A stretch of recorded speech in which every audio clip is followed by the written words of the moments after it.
Hi, WFMers out there. I'm your host, Irina, and this is WFM Unfiltered, a podcast by WFM, the place where we share the truth about workforce management. So get comfortable and listen closely. Hello, everyone, and happy Tuesday. I'm your host, Irina, and welcome to WFM Unfiltered, a podcast by WFM. Today, we're traveling to Jersey and we're going to be talking again about terminology with someone who is fantastic professional. But before I introduce you to him, let me introduce you to the sponsors of this episode, Community WFM. The key is in their name. Their tool makes much more easier for everyone across the board to maintain operations, from the agents to the planners to the team lead.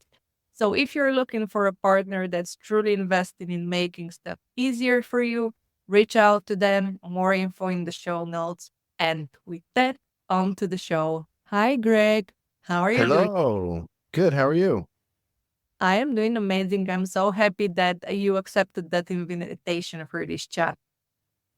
I was very excited to receive it. I think it's we don't find too many people who are experts in the workforce management space who are just getting the word out there. So I was super happy to get in the discussions with you. Oh, thank you for that. And likewise, I absolutely love having you because you came up with such a great topic. And I know that we were discussing many different topics, and you would for sure be joining me for a second partner.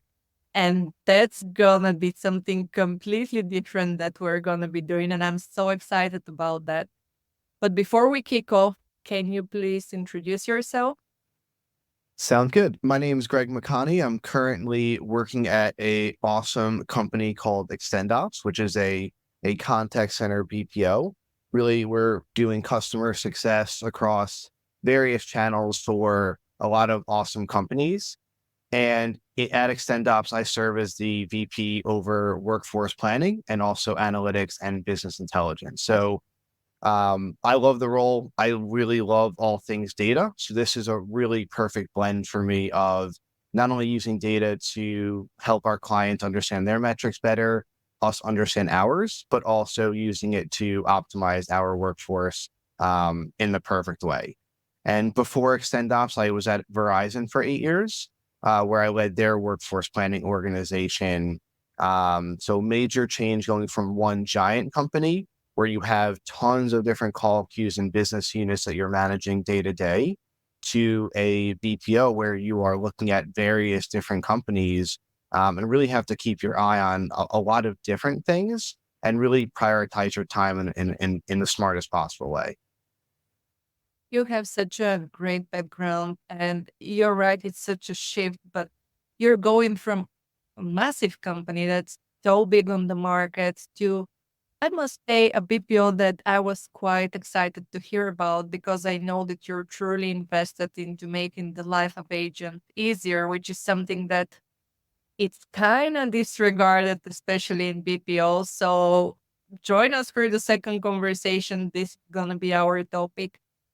But for this one, the topic you have chosen is discussing service level and average speed of answer.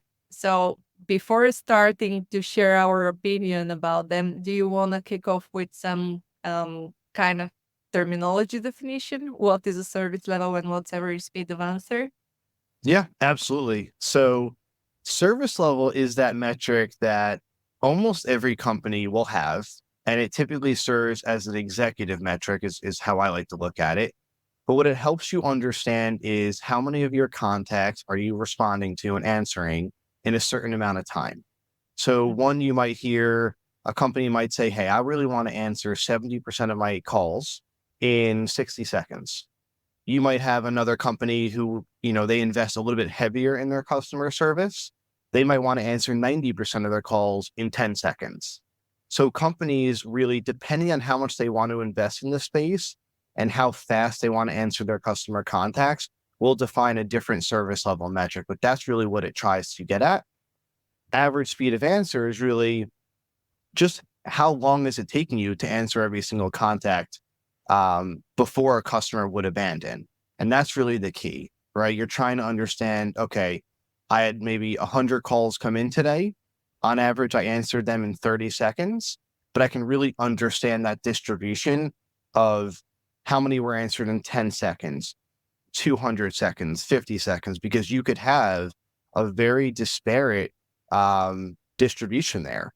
And that's very important to understand because each customer is getting impacted in a potentially different way. This is such a great way to pick up our conversation and to elaborate a little bit on the terminology.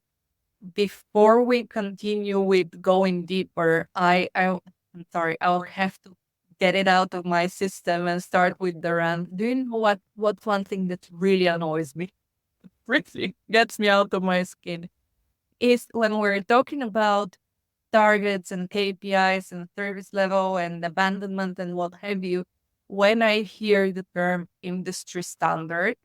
So in my experience, almost every single customer that I have worked with, when I ask them, what's your service level? Oh, 8060. Why? Well, it's an industry standard. And I'm always asking like, what kind of standard is that? What kind of industry, first of all?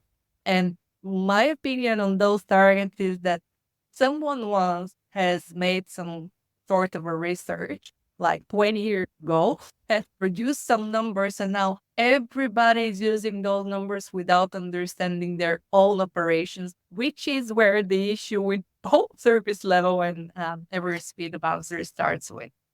What do you think about that?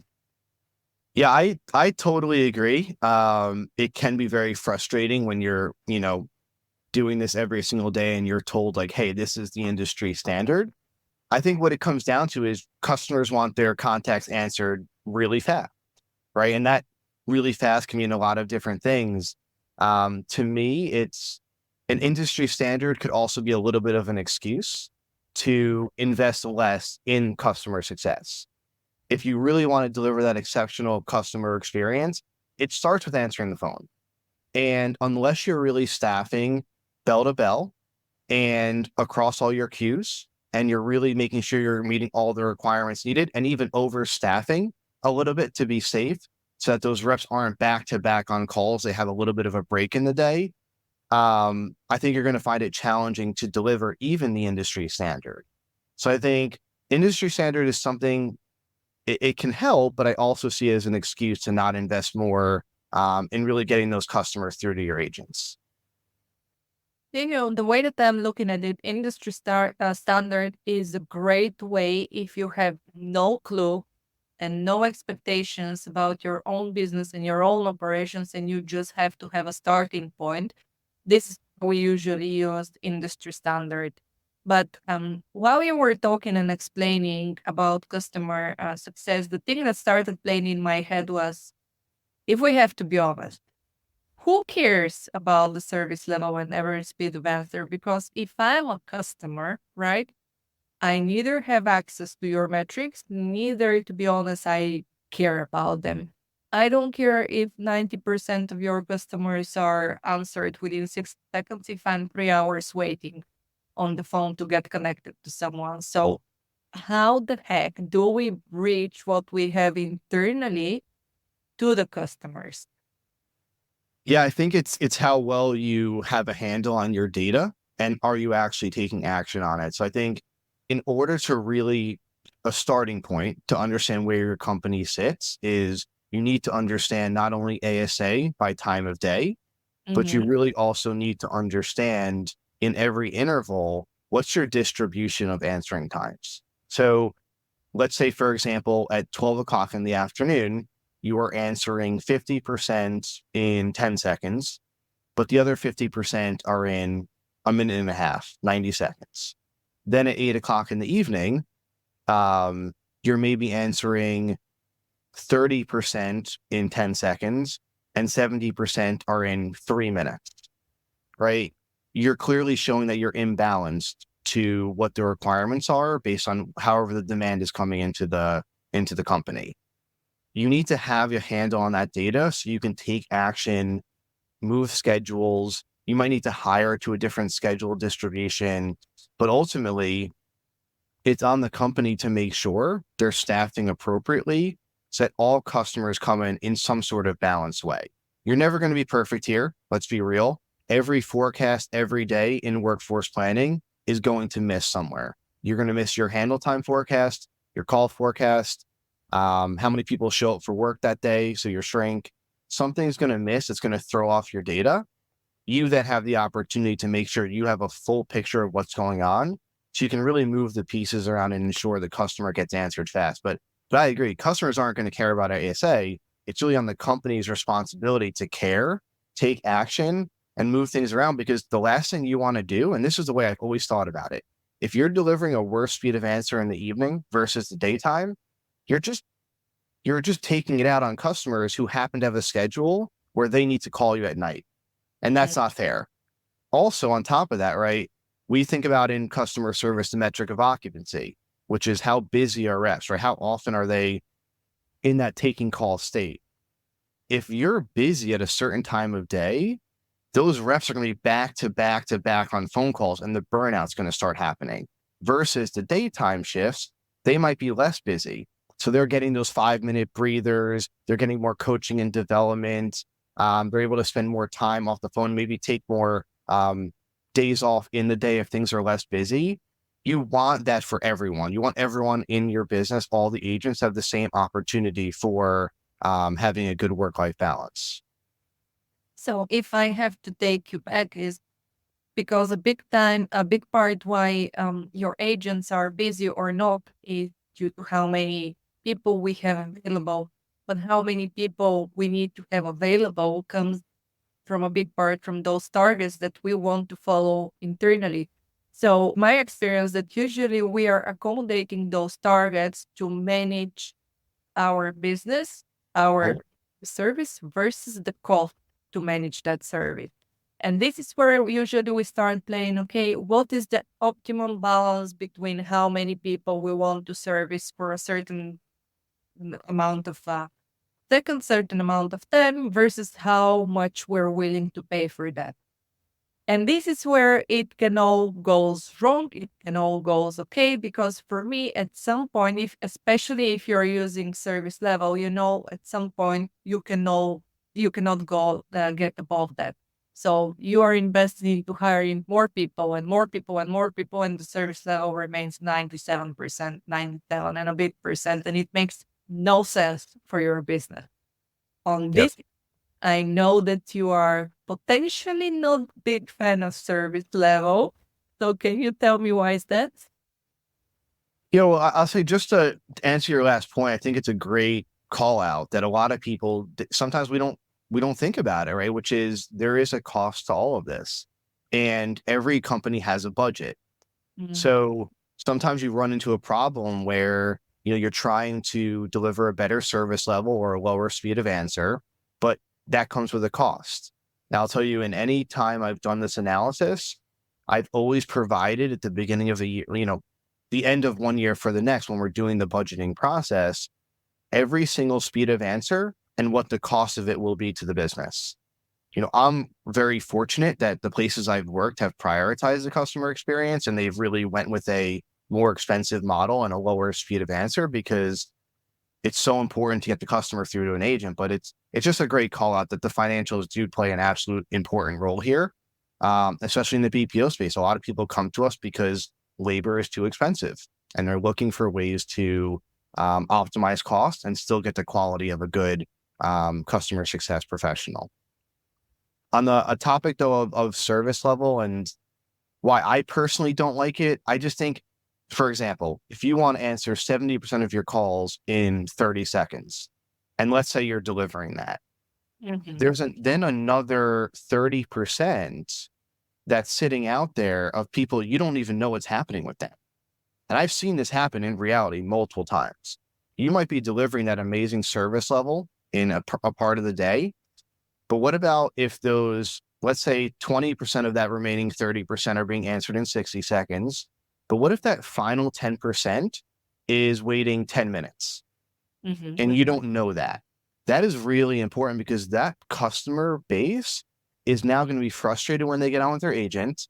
That's going to frustrate your agent, because now they're dealing with a difficult customer, it just started the engagement off on the wrong foot. Not to mention, customers are often not calling because they're happy. with a product or a service, right? They're kind of calling because they have some sort of issue and they're looking for resolution. You just started off on the wrong foot. Not to mention, a lot of those customers and customers in today's society, they're never going to wait 10 minutes to talk to an agent. It's just not something they're going to do. Everyone's busy. They have things to do. They want to get through fast. So what you've now created is you've had a percentage of your customers who have abandoned. They said, I'm not going to wait. I'm going to call back another time. Now they're even more frustrated. So now what you've done is you've taken a percentage of your calls on one day and you've moved them to the next day or maybe the day after. So you've kind of messed with your distributions a little bit. It makes it a little bit harder to understand. You definitely need some technology like scheduled callbacks, immediate callbacks that can help here. But you're ultimately creating this cycle where you're kicking a can down the road. You're not answering a certain number of customers in a day. They have to keep calling back. And unless you have a technology that knows this and handles it properly, what if you have a customer who keeps calling and they can't get through? Now you're talking about a potential churn risk.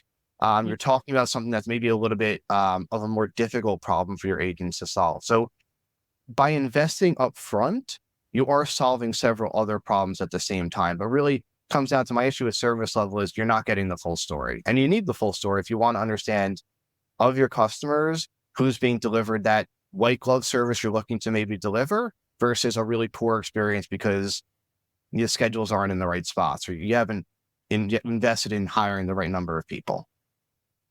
I really like that explanation, but I'm going to throw a curveball at you because you mentioned something about the complete picture. And my comment would be when we're talking about the average speed of answer, then you are only looking at your answered calls, but you are disregarding that maybe after your average speed of answer is 30 seconds and you drop out all of the other customers. So that's potentially a huge risk, not of churn, but of everything else. Like people will get frustrated, they'll call again, and so on and so on. So what's the difference then for you? Because you don't get the complete picture with both of the metrics. Yeah, it's a great point. Speed of answer is really nothing without abandons. So understanding your abandon percentage and your speed of answer together will really tell that more complete story. So it's a really fair point. We look at both on a daily basis and on every 15 minutes of every day. And it is critical. Speed of answer, you will miss that part of the story, but looking at both, you'll know, hey, on average, we answered the calls in maybe 25 seconds on average. That spread was maybe between 0 seconds and a minute and a half. So now you kind of know your min, max, your median, your average. And then, okay, with that number, in the interval where I made customers wait 90 seconds, I abandoned maybe 5% of those calls. So really understanding that is important, especially in our business. You have so many different companies who have so many different lines of business. You need to understand your abandons by line of business, right? Because it's not just one story. Some companies like to keep calls contained to certain groups for that ultimate customer experience. Only issue with that is if you're not staffed appropriately in one group, there's nowhere for those calls to overflow. So your abandons can go up, your speed of answer can go up. And yeah, you have to have your finger on that pulse because that's truly the only way to tell the story of I'm answering my 95% of my calls maybe in X number of seconds, but of those 5% of abandons, they had to wait 5 minutes on average before their call abandoned. So it's really very important part of the story for sure. Yeah, I always say that those metrics are great, but if you're only looking at them in isolation, you're not doing much with your operation.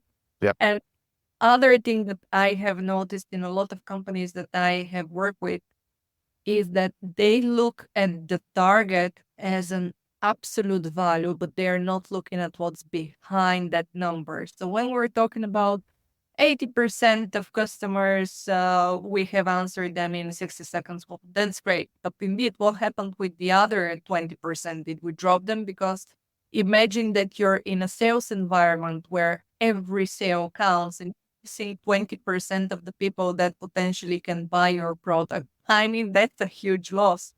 And these things can get very, very muddy about the organizations. So how about that? Like, first of all, we need to understand our business. But second of all, every single line of business, you can have general queues, you can have sales queues, you can have reimbursement, what have you, that need to have different priority. And I just can't imagine that you have a VIP clients that are trying to contact you that are spending hundreds or thousands of euros, dollars on your service or product, and there's no one because you have achieved your service level, so you don't really care about them. Yep. No. Every one of those poor interactions will start with, I've been a customer for X number of years. It's the classic opening line, and it's a fair one. Why am I being treated this way? Often what you see is sales queues get priority. So they're overstaffed because that's what companies care about the most, is bringing in that revenue. You get those customers in the door, but we would do these formulas as well. Even for sales queues, we always understood at any company how many of those calls are abandoning, what's that actual cost for annualized revenue and margin based on those abandoned calls. So the good thing is, right, with all the data we have today, it's very easy to tell that story. But yeah, it's a really valid point there on the sales piece. You really have to understand that fully. And I think for the executive point you were hitting on, super important one. I think it's executives need to be more involved in the details of their KPIs. They often like to get up there, and you'll see this at many companies, right? They will put out a major data point. It's one number, right?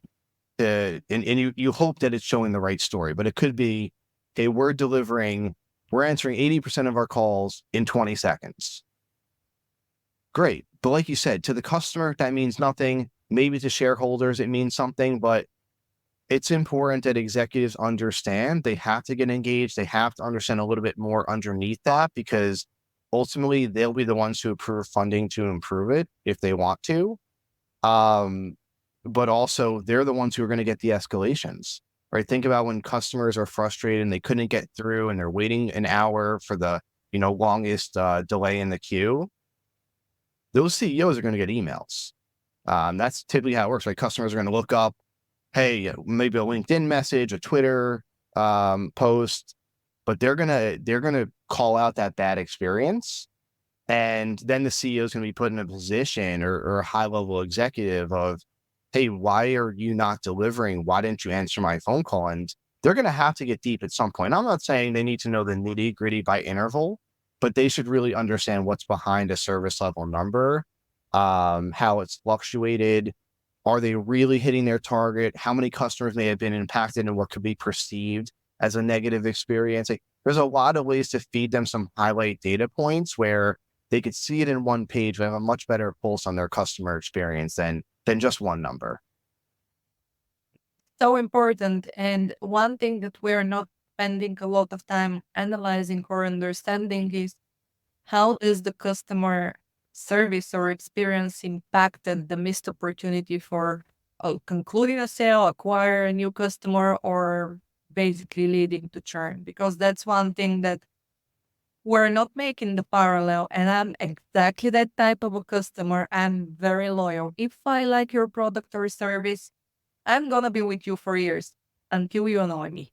And it requires you to annoy me once in a bad way, and I'm going to be out the door for the next 15 years somewhere else.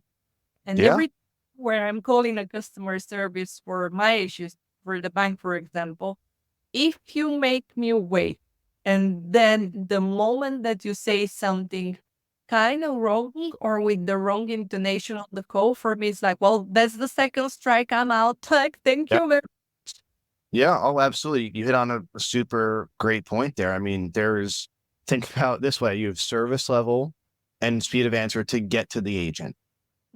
Then you have a service level type metric, if you will, on how well that interaction went, right? CSAT, NPS, whatever a company wants to measure. If you've already made the customer wait 10 minutes, they finally get through. There's a couple of things that I often see go wrong in this space, right? In customer service. Customer might be calling about a account issue. Maybe they need to reset their password. Maybe the agent hits them first with, well, are you interested in us reviewing your account to upsell you some products? Right now you're like, I just called to get my password reset and you're trying to sell me some services. Like, service the problem, take Mm-hmm. care of it in the best possible way, resolve it on the call. If you really can't get the right person who can, submit a ticket, make sure there's follow through. And then from there, proceed with any extra services that you might have earned from delivering a good customer experience. But yeah, if you get, those two strikes in one contact, and also you might already be frustrated with that service for a various number of reasons. But yeah, now you're waiting forever to get through. You have a problem you really need solved fast because you might need to do something with your account. It takes a while. Maybe you had to abandon the first time because it took 20 minutes to get through. Then the next time you finally get through, you had to wait, and then you're delivered a bad customer experience from maybe it wasn't the right agent to handle the contact. Maybe it was a transfer to the wrong representative. You're now in a position where you are very frustrated. Now, if there is a competitor in that space, you are talking absolutely about potential churn. It's not guaranteed. It's a hard correlation to tie together. But I tell you, companies are really trying to draw that conclusion. But if you want to nail the customer experience, it starts from the very beginning of the process, which is invest in customer success, invest in workforce management so you are staffed appropriately for your call demand. So no customer is suffering past the point of, where they'll be frustrated. And then from there, hire the most quality agents, pay them well, treat them well, and then let them treat your customers well. This is a great way to go to our wrap up. And I want to mention one thing before we stop with our conversation for today is that so far we've been also mostly looking at the customer point of view and of the cost point of view for a company. But imagine that you're the agents and you're not properly staffed and something is going wrong and you're looking at those targets in isolation. And then you're getting an angry customer, then a frustrated customer, then somebody shouting at you. Well, talking about attrition in contact centers, it's really not the easiest job out there. You're underpaid, you're stressed on all levels, and then schedulers are giving you bad shifts, team leads are screaming at you, intradays are screaming at you, then the customers are screaming at you. Well, what is it there for you in the end? Yeah. So also what I have seen, a major blow for the agents, and I'm going to give it a hint somewhere here for our second recording, is that we're going to be specifically talking about attrition and contact centers, and especially in BPO, which is your current kind of journey. So let's leave it there because I'm very excited about the second conversation. But is there any other takeaways that we need to conclude with in terms of service level and average speed of answer?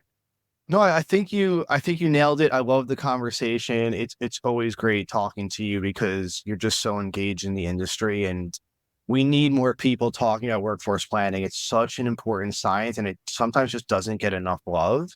But you hit the point great, right? It's not about all of your employees need to be treated well, right? The employee experience is more important now than ever with work-life balance and just overall compensating well. But it's not just about operational employees. Your agents are the one on the front lines every day dealing with customers and representing your brand. If anyone deserves to be treated the best, it's really them. And that goes to everything we talked about. The right shifts for them and their family and their situations, the right pay so that they can take care of their family and build a career and have a very good home life, right? And not being burnt out because they're dealing with frustrated customers and they're too busy in the day. It's really all those things and making sure you're delivering on all of them so you really have that happy and productive employee base. I just appreciate the time and always getting to chat with you. We wrap up. Thank you so much for this conversation, Greg. Thank you. Always a pleasure. Thanks for joining us today.